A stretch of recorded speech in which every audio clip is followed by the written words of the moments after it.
The free agency in the NBA tends to catch fire immediately, and the biggest names get traded immediately. But that doesn't mean attractive options aren't left in this year's NBA free agency, because there are some fantastic players available who can improve many rosters. From veterans to skill specialists, we've combined a list of the best free agents franchises can still sign. Let's dive straight in. First up, we have Eric Bledsoe. Eric Bledsoe was a regular on the Los Angeles Clippers last season and moved to the Trail Blazers at the deadline. However, much of Russell Westbrook at the Lakers, Bledsoe and the Portland franchise were a terrible fit. He became an unrestricted free agent, and the physical defender is available to add depth to any backcourt in the league. Bledsoe's only 32 and has a career average of around 13.7 points and almost 4 rebounds. It's not bad to be a roster option for most squads, and we think he could be on the move.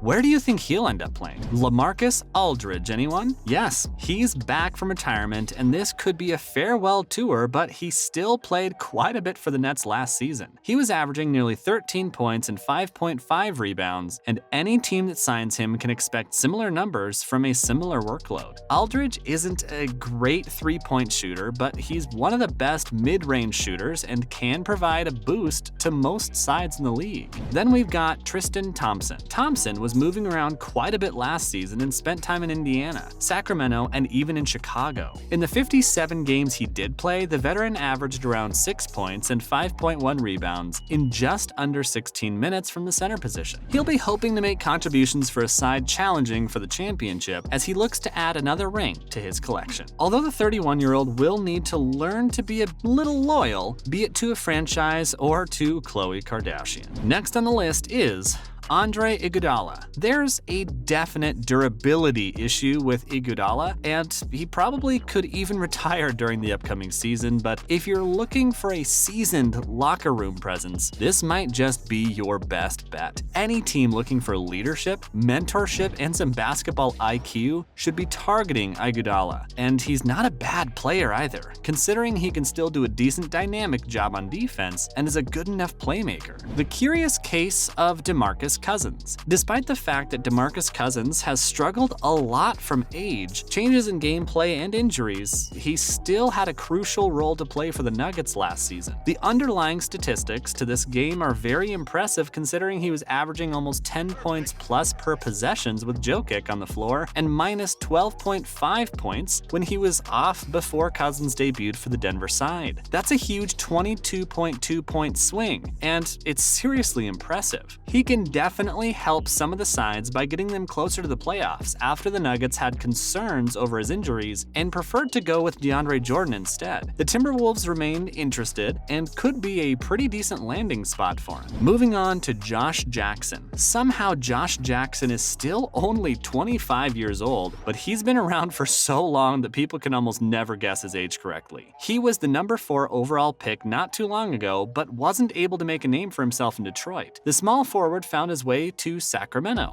but only featured in a dozen games. Although he did have a fantastic 2020-21 season, and whoever snaps him up will be hoping for a repeat of that season, Jackson is not a bad player and could be a pretty decent signing with the right kind of facilities. Then we look at Hassan Whiteside. Another bargain for the free agency is Hassan Whiteside, who found limiting starting opportunities for the Utah Jazz because of Rudy Gobert, but still impressed as an interim starting center whenever he was afforded the opportunity. In the 8 starts he got, Whiteside was averaging around 11.5 points and 11.3 rebounds, along with almost 2 blocks per game. That is seriously impressive. And who can forget his 21 rebound game where he looked a class apart? The big man is still only 33 and could do a job for many franchises, with the Sixers looking to provide him with a new home. Also, you've got Jeremy Lamb. Yeah, he's a player on the decline, no denying that, that and fits the definition of being a player that has no position. But Lamb is also one of the more reliable wings over the last 5 years, and you cannot deny that. At 30 years old, he's still got some years left in him and could play an important role for a decent side, but who will take a punt on him? Any team that's implementing a switch-heavy defense strategy could be the perfect landing spot for Lamb, and many teams could be interested in doing so given the success the Celtics had with it. Next up, Dwight Howard. Now, we're not saying that Dwight Howard is the best free agent available, but the 8-time All-Star definitely deserves a move to a decent franchise because he's still pretty good. Yes, his production declined for Los Angeles last season, but he's a solid big reserve even at this point in his career. The 36-year-old averaged almost 6 boards per game,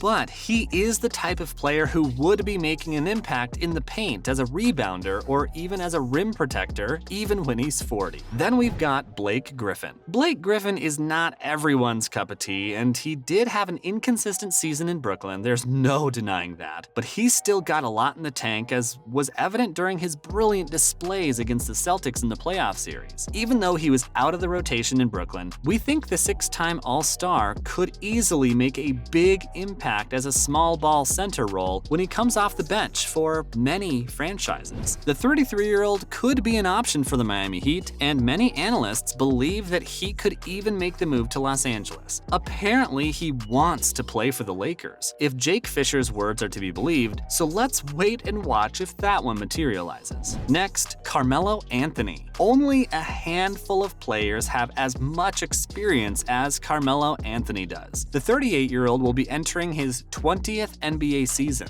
if someone does decide to sign him, and can still do a valuable job of helping with the scoring for any team in the league. For the Lakers, who struggled massively with the threes, Melo was averaging 37.5% last season and had around 13.3 points along with 4.2 rebounds in every game. In fact, he could overtake Big Shaq, as he's only 307 points away from him in the NBA's all-time scoring list. In fact, the Warriors have shown interest in signing the veteran point forward, but the Nets are also weighing up a possible move.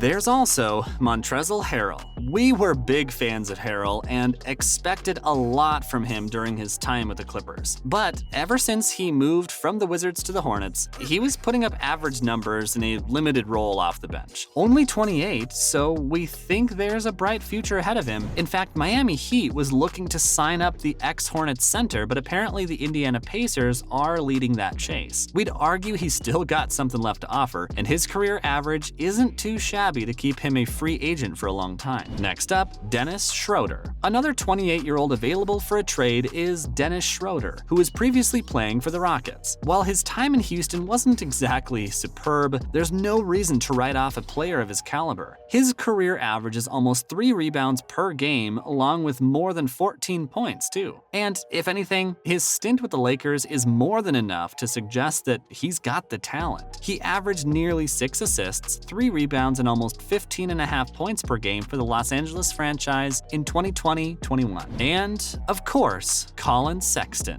While all the others on our list were unrestricted free agents, Collin Sexton is a restricted one, but that doesn't mean teams aren't actively looking at how his situation unfolds with the Cavs. He's apparently not happy with the 3-year deal, which was around $40 million, and is holding out for a much more, but do the Cavs have enough to convince him? Sexton did suffer a season-ending injury, and that might put a bit of trouble in the minds of the Cavs, but he was averaging 24.3 points and 4.4 assists per game only a year before his injury. That is pretty decent, and shows he'd be a great addition to most franchises considering he's only 24. That's a wrap for this video. Which of these free agents would make a great signing for your favorite side? Let us know in the comments below. Make sure to give this video a thumbs up and subscribe to our channel for more videos like this. See you in the next one.